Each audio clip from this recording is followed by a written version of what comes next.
Hello, namaste everyone. I'm Govinda Puri.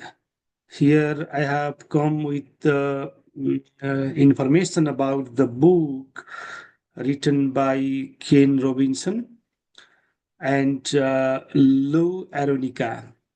It's all about creative schools. I liked this book and I reviewed it for publishing in the journal. So I would like to show you what I have written over here. Let me share my screen very quickly for you, for your information. Uh, this is the book that I reviewed, and I liked very much. I hope you also like this one. This is the international best-selling book, and the author Ken Robinson and Lou Aronica. Ken Robinson died few years back, and he wrote this book, Creative Schools. It's very useful for us how we can transform schools. So this is a really helpful book. It talks about the uh, school transformation, particularly creative schools, the grassroots revolution that transforming education. He emphasizes the need for a radical thinking of the current education system. Robinson actually argues for a shift away from the industrial standardized model of education toward a more personalized, creative approach that nurtures individual talents and fosters a love for learning. So I just want to talk about the key lessons from his book, and I will talk here one by one. The first lesson is that education should be personalized. He says that education should be contextual, personalized, individualized. Every child has unique talents, interests, and learning styles. And schools should create personalized learning environment that cater to these differences, helping students reach their full potential. That is the first lesson. And the second lesson is that creativity is as important as literacy. Our students are lacking the creativity in schools nowadays. So Robinson focuses creativity is as important as literacy. We can say it should be at the heart of education. Robinson argues that fostering creativity is essential for students to adapt to an ever changing world. It, traditional schools often suppress it in favor of rigid curricula. So, traditional education system focuses on the curricula and the certain structured schooling. But Robinson focuses on the creativity. This is the second lesson from the book. Third lesson from the book is standardized testing is not the solution. We have been focusing on the standardized test in our school education. We can see that we ask our children to study for the exam, to prepare the exam and score good marks, but that is wrong practice. Robinson says that overemphasis on standardized testing stifles creativity and limits real learning. So, education should focus on cultivating critical thinking, problem solving, and creativity rather than teaching to the test. This is the third uh, lesson he has focused. The fourth lesson is teachers are the key to educational transformation. We should not wait for others. Teachers are the key for transformation in education. Teachers play a pivotal role in shaping the learning experience of these children.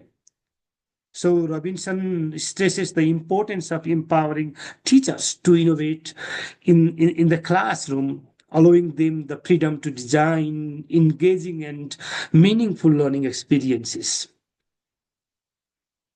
So he says that teachers are the key to educational transformation. They have to be focused, they have to be empowered and developed. The fifth lesson that I have received from the book is learning should be engaging and relevant. Education should be connected to the real world and engage students' natural curiosity. When learning is relevant to students' lives, they are most likely to be motivated and passionate about what they study. If the students are not motivated, the learning does not become fruitful. That's why Robinson focuses on learning should be engaging and relevant. The sixth lesson from the book is school should focus on the whole child. We have learned about the whole child education or holistic development of the children or of the child, let's say. So Robinson in his book focuses that schools should focus on the whole child development. A well-rounded education nurtures the intellectual, social, emotional, and a physical development. Schools should focus not just on the academic achievement, but also on helping students become well-rounded individuals. I have observed many, high achievers, scorers in exam, failing in their real life. The seventh lesson from his book is that collaboration is more important than competition. In an interconnected world, or in the fast developing world, collaboration is key to success. So Robinson advocates for a shift away from the competitive, test-driven systems toward collaborative learning environments where students work together to solve the problems. The eighth lesson from his book is diversity of intelligence should be celebrated.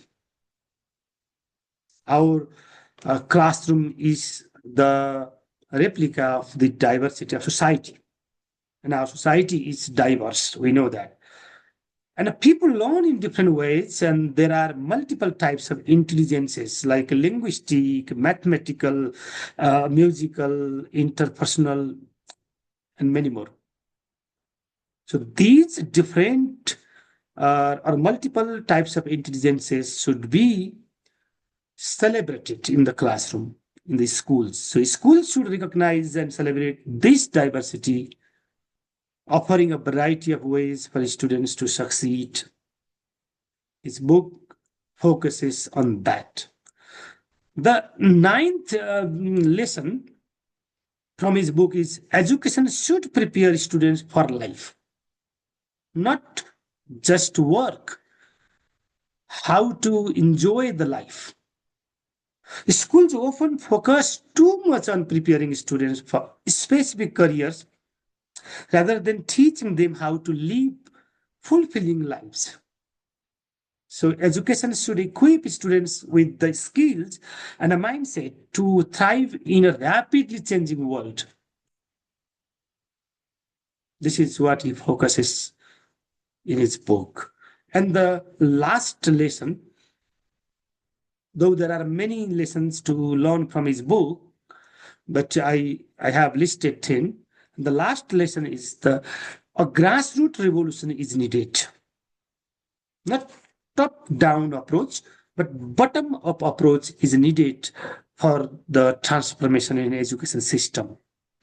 True educational reform will not come from the top-down, but from the grassroots efforts. Parents, teachers, and communities must work together to create schools that are responsive to the needs of their students and that foster creativity, curiosity, and lifelong learning.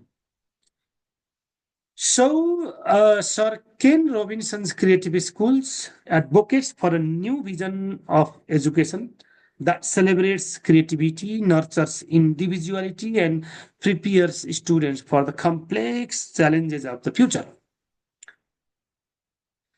So, it calls for a shift away from the one size fits all model and towards a system that values personalized learning and the holistic development of the student, of each child, we can see that. Now, let me talk about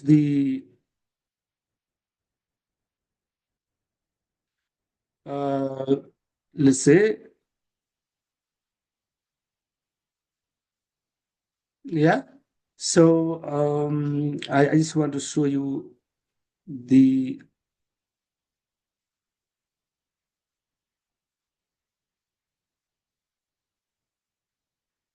review that I have made. Let's see. This is the review I have published in the journal. You can find over there. Yes, I'm much impressed by the TED talk of Sir Ken Robinson on Do Schools Kill Creativity in 2006, which is still in YouTube. Later in 2020, during my online course, Susan Elliott, the campaigner of drama for language teaching, informed me that Ken Robinson died of cancer on August 21, 2020. So meanwhile, she mentioned that he had written the best-selling book on creative schools, The Grassroots Revolution, that's transforming education, published first in 2015. And I reviewed that book, as a part of my assignment in Carbon University when uh, Professor Dr. Lavadev Avasthi assigned us to review. I chose the same book and reviewed. It is 320 pages long book, and it is really influential and a practical book that you can also see and learn. Thank you very much for watching my video. So I hope this helps you to give you, the idea about Robinson's book. Uh, you will read the review as well as the original book.